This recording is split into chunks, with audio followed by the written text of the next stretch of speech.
Welcome artists to this sketching tutorial where I am going to demystify two topics that are often a challenge for artists: painting people and perspective, such as a street scene like this. Painting people in a landscape can be a bit challenging, but like with all of my lessons, I love to break it down. There's just a few simple rules, and this lesson's going to help you with some of those. Now, if you're a patron of mine, there's a part 1 to this lesson that is really one that I recommend. If you're a patron, go back and make sure you watch part 1. If you're not a patron, why not become a patron? It's only $5 a month and you unlock all of these lessons that I'm always talking about.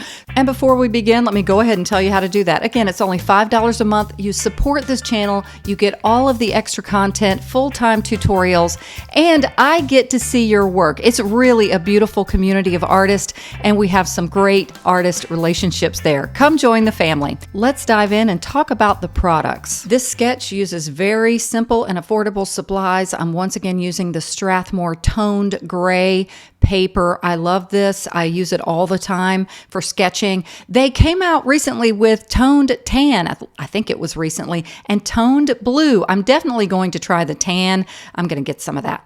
And other than some markers, black markers I use at the beginning for the sketch, I only use Prismacolor New Pastels. My set is larger than this, but even a small set could work for this. Now I'm flipping my pad upside down. And the reason is I'm left-handed and I don't like that spiral getting in the way. Here are the markers that I'll use for the sketch. I've had these for years and they've worked great. Moogie Ann, I think that's how you say it. And they come in different sizes. And I'm just going to choose one that's not too big and not too small, kind of like Goldilocks, just right. And so I'm just using this to get a sketch. I'm making sure it's not dried up because I haven't used them in so long. If you've already seen the last video on figures and perspective, I used a series of photos that I saved from unsplash.com. It's a copyright-free reference site.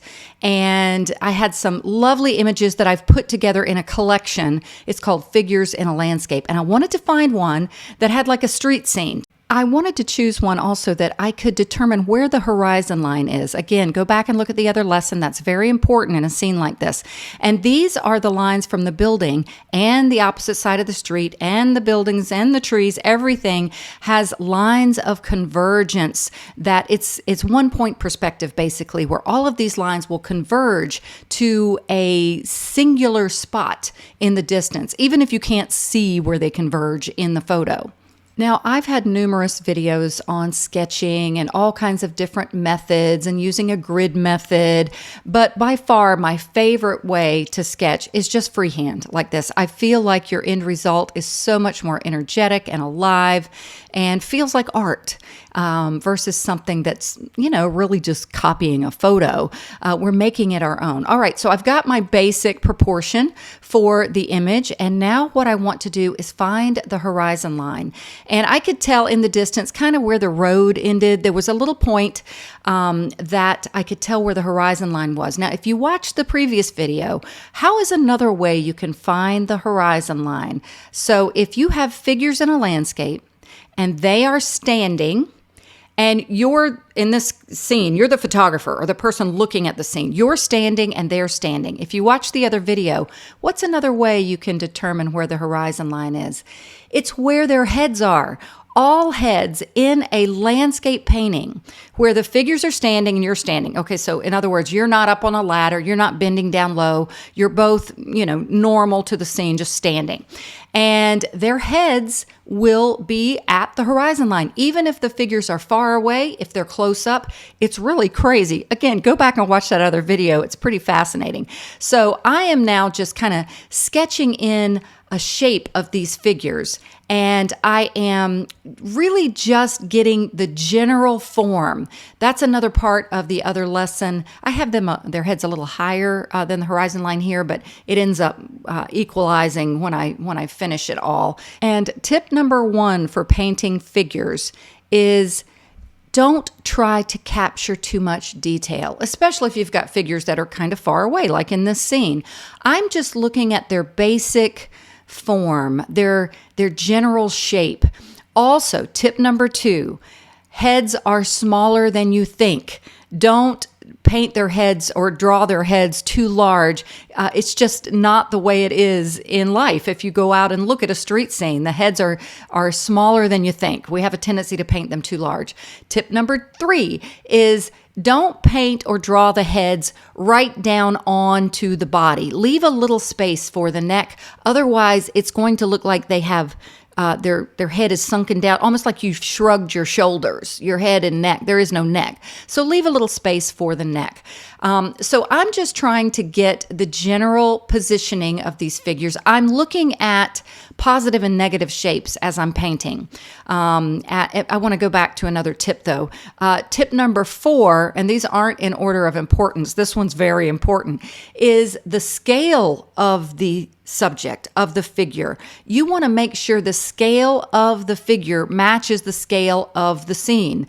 In other words, if I draw my buildings and I have doorways and windows and my figures look way too tall to go into those buildings, or they look like little people going into the buildings, I've got my scale wrong. And that's going to instantly read as amateur. And I didn't do it here. I should have, but a good suggestion or rule is to make a mark where the top of the head is and go ahead and make a mark where the bottom of the feet are, just as a general guide to make sure you get your figure not too large. Again, we have a tendency sometimes to draw things too large, even the bodies. I think I got his coat a little bit too long. I'm keeping this portion real time because I want to stress the importance of getting this figure right, and I wanted you to see that I am taking my time with this.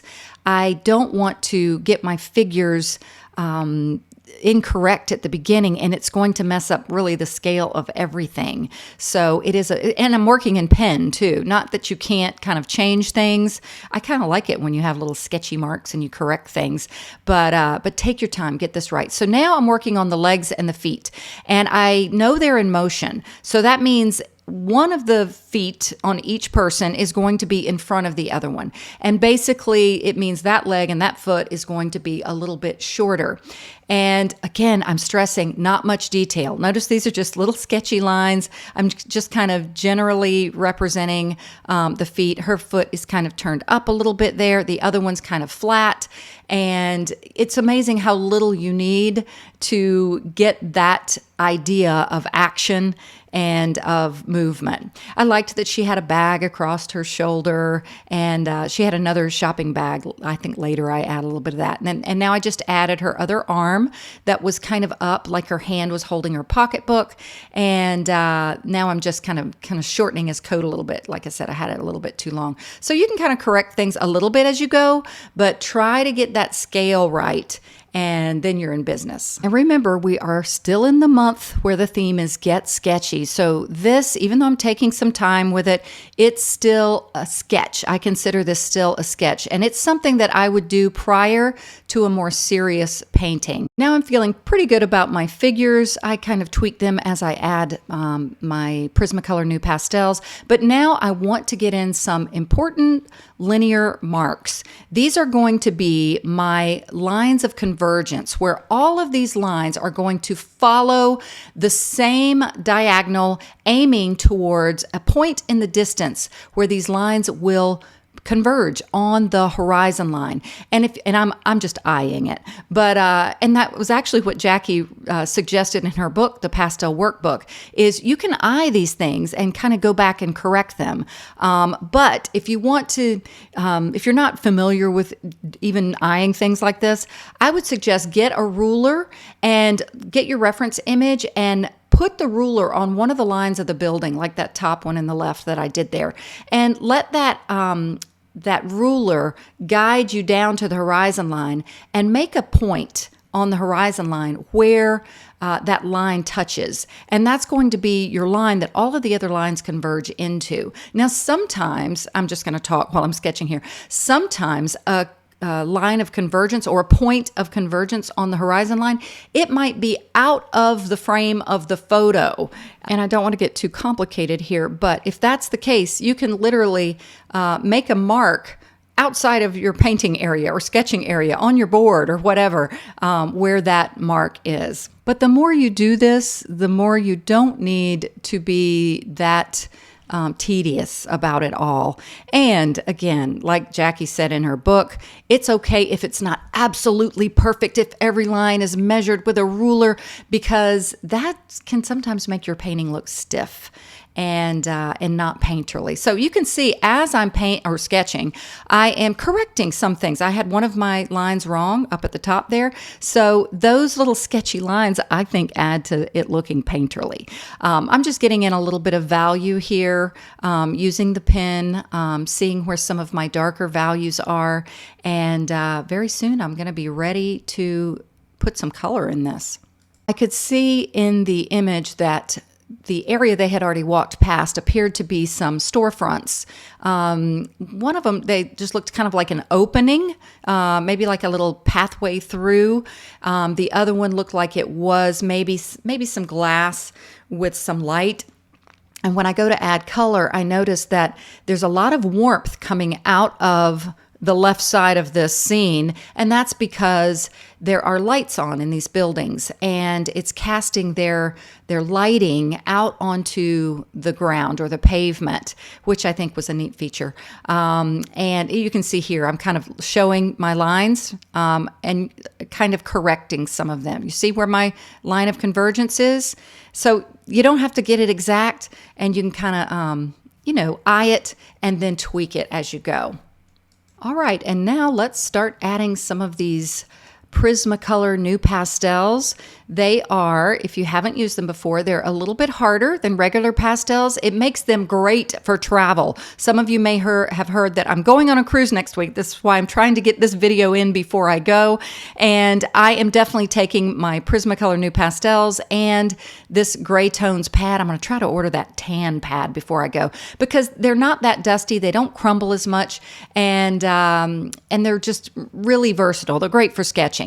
So I'm just getting in some of my values here and motion. Notice I got in a little bit of that ground shadows, and I'm keeping my marks very sketchy. Remember, this is sketching month. We're trying to loosen up. That's one of the benefits of doing some pastel sketching. I know that they have a little bit of shadow underneath them. It wasn't really distinguishable in the photo that great, but I know because of the light in the building, you can use your brain when you're, examining things. Just think logically, even if you can't see something. I know that the light is casting onto them, and it's going to cause a little bit of shadow to their right. And now let's add some color to this scene. Even though I have the reference image superimposed here, it's where I'm laying my pastels. At the very end of this video, you'll see all of the pastels, and it wasn't very many, all that I used for this painting tutorial, sketching tutorial. So I'm looking now at some of my darks and my lights. Actually, the one leg of his that I just did in that gray, I had it too light before. It's a little lighter. It's because it is in the path of kind of the light from the buildings and maybe the lights above, and their other legs are more in shadow. So again, just kind of examine the scene, use just, common sense about how lighting works. And same thing with her jacket. It was a little lighter in this area up at the top, again, probably from the warm light coming in from the buildings. And at the end of this, you'll see me, there are actually some lights above them in those little awnings or those little canopy kind of things coming out from the buildings with like maybe some can lighting or something in there. So this is just real sketchy, getting in, I call them kind of like my color notes, and I think the looser and the sketchier for all of this, the better. Try not to get too tight. Again, if you get your sketch right, it makes this a lot more fun. You're just kind of, I don't want to say coloring like when we're kids, but we're getting the color in, and we've got our scene pretty much established. And I am doing the same thing I say in all of my paintings. I'm looking at values. I see their heads. They're older, like me. They've got some gray hair up there. So I'm just kind of getting in a little bit of where the highlights are. Her hair looked a little lighter than his. And then we've kind of got the values in for the people pretty good. She had another little bag, I think I mentioned, underneath, like a purse and a shopping bag underneath it. And again, you don't have to put much to suggest these things. All right, so again, I'm looking at value here. And I know the value I've got right with this blue. Was it really blue in the scene? No, but it was cool. And as I always say, if you don't have enough colors that will match this scene, if that's what you're trying to do, get a value that's close and it's going to work. So that's really encouraging for people who don't have a lot of pastels. Make sure you focus on value. All right, I'm getting in a little bit of that warm light. Next to the building, it was a little darker and it got lighter as it radiated out. So I kind of needed to lighten up some areas of that road. So I got a little gray and I just kind of layered it over the blue that I had put down in areas where I saw it was lighter. And with this, that's a kind of a white. I'm looking for kind of a lighter pastel, and that's I think it's a white there. So I wanted to get some contrast here. I'll get back to layering in a minute. A way to develop focal point is to have areas of high contrast, and those figures are obviously a focal point. So I wanted to get that white in, kind of around in that little negative space between them, to develop some focal energy. And I saw there was some lighter values up in the sky, but I'm going to add these trees soon. Do you remember much about painting sky holes and trees? Values tend to get a little darker as we come into the tree area. So I thought I'd go ahead and get in that blue value because it was a little darker. All right, so you can see I've just made some energetic marks, made some linear marks to represent movement and energy. And I'm adding a little bit of black here just to really develop some of the darkest shadowy areas of the figure.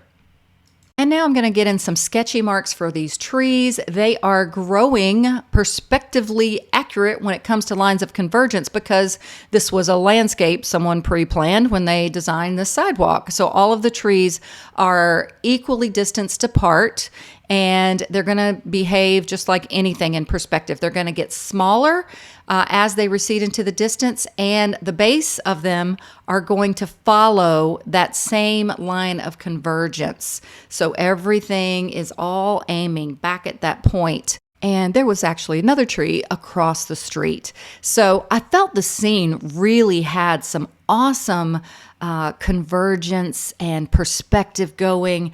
And now I'm using that same color I used for the tree just to get in some of the details in these windows. And I'm just keeping it super loose and sketchy. I know I've sped this up a little bit here so that I can get through this video. I have so much to do before going on my cruise. But I really did sketch it rather quickly. And again, once you have your general idea of these lines of convergence, you just follow that. And it's not as hard as you think. All right, so now I'm getting in a little bit more value, a little bit more detail in some areas, but not too much detail. I'm keeping my lines just really loose and sketchy, and it's going to help the scene not to get too complicated. If I get too detailed on elements inside the windows or things on the road, it's going to take away and detract from the focal point, which is what? It's the figures. I mean, you can have some secondary areas of interest, but be careful with that. All right, now here's where I'm adding some of that warmth. I could see warmth again in some of the windows, in some of the openings, also casting out onto the ground. So I'm using a combination of that, almost like an ochre, a Dijon mustard color, and then more of a yellowy color. That yellow I put up top there was where there looked like there was some lights shining down. And now I'm just going to get in a little bit more of these tree branches and shapes, trying to keep it loose and not too crazy with detail. And I really feel like if I did this as a serious painting, I would add some snow to the scene. The trees were pretty bare, and it looks like it could easily be a snow scene. And I love the fact, I love a palette that's cool and warm. And this one kind of had that going. And I just think some snow would be really, really cute, kind of falling down on the road and maybe a little bit on some of those trees. And I must say, after doing this, I really wanted to do some more street scenes. I've hesitated often to make that a theme because I know that it's not everybody's thing. I have a lot of followers who follow me because of my landscapes, my floral meadows and scenes like that and beach scenes. But I think it's always great to stretch ourselves, and these street scenes sure are fun. So I'm just looking again at some of my values. Where are my lightest lights? Definitely in some of these areas in the distance, kind of the sky obviously is almost always a lighter element, and in some of those window areas. Now, I just gave a little idea of some windows. I didn't get them great, but windows and doors like across the street, and I just represented those with a little bit of that gray. You don't want to get too much detail. You don't want the value to be too dark, or it'll pull the viewer's eye too far in that direction. So now I'm adding a little bit, I think that was either a white. Yeah, it's a white. And I liked how the pavement looked a little shiny, so I gave a little bit of that white across the pavement as well. All right, now I just corrected that line of convergence. I don't know if you saw, I kind of moved my pastel across to try to get the tops of the windows a little bit more accurate with how the lines are diagonal back into the scene. It looked as if there was another figure across the street. I could have done more of these, but I wanted to get this sketch done. But the way to get them accurate is if you've got your lines of convergence right for your windows and everything, just draw them in the size that would fit through the door.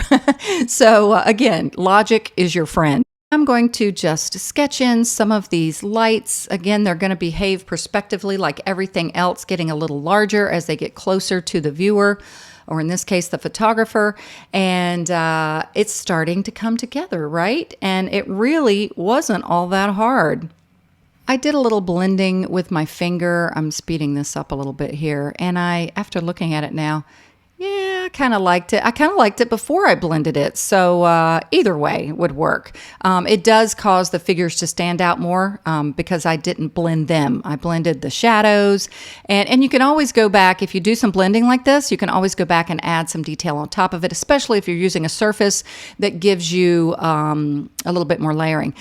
And I know there is a little bit more interest in those trees. So rather than trying to paint all of the branches, it's the same concept we talk about a lot, where you really just paint in the value and a little bit of shapes, and you carve in negatively.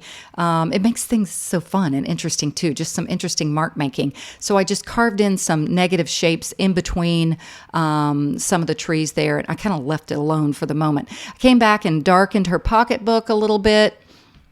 And now I'm going to give a little bit more definition to some of those buildings across the street there. Again, these are, I would say, supporting characters. They're not, first of all, they're not very close, so they're not going to have a lot of detail, but giving them a little bit more development and carving in between the trees a little bit there definitely makes the composition more pleasing and interesting.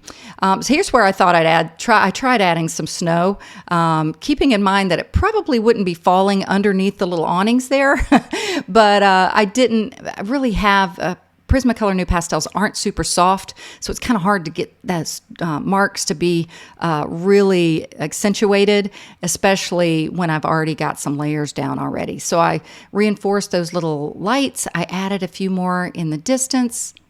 And I do a little bit more, but that's really pretty much it. And my suggestion to you would be follow along with this tutorial. I always tell you that this isn't sped up that much, but if you want to slow it down, watch it at the speed I have it.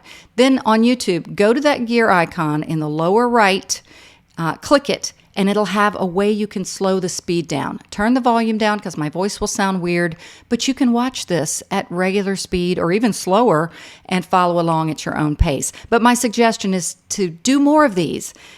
Maybe have you a little sketch journal where it's your street scene sketch journal. That's something I wish I could do. I'm always grabbing a sketchbook. I'm in such a hurry that I just grab it and I do whatever subject matter. But that should be a good goal of mine for the future. And then you have all these street scenes that you're not only getting better, you will have some subject matter you can pull from. Maybe make a note to where the reference image was that you got, that you used, so that you can refer back to it if you choose to make it a more serious painting. So I hope you learned a lot with this one. If you're a patron of mine on my Patreon page, you know I cannot wait to see what you do. I've been enjoying your work from part 1 to this lesson, patrons. You're doing some great figure sketching. And I shared this already with my patrons, but I thought I'd share it here as well. I'm actually getting ready to go on a cruise in a couple of days. My husband and I haven't been on a cruise in years. This is a photo and some other photos of some past cruises we've been on with his company. We went on one with, these are 2 of my 3 boys, men, I should say. And I am so looking forward to the downtime. And you know I'm going to take some art supplies. So I will have reference photos and painting tutorials when I return. All right, everyone. Thank you so much for watching. Please like, comment, subscribe, and become a patron if you'd like extra content. It's always a blessing to bring you these videos. All right, everyone, God bless and happy painting.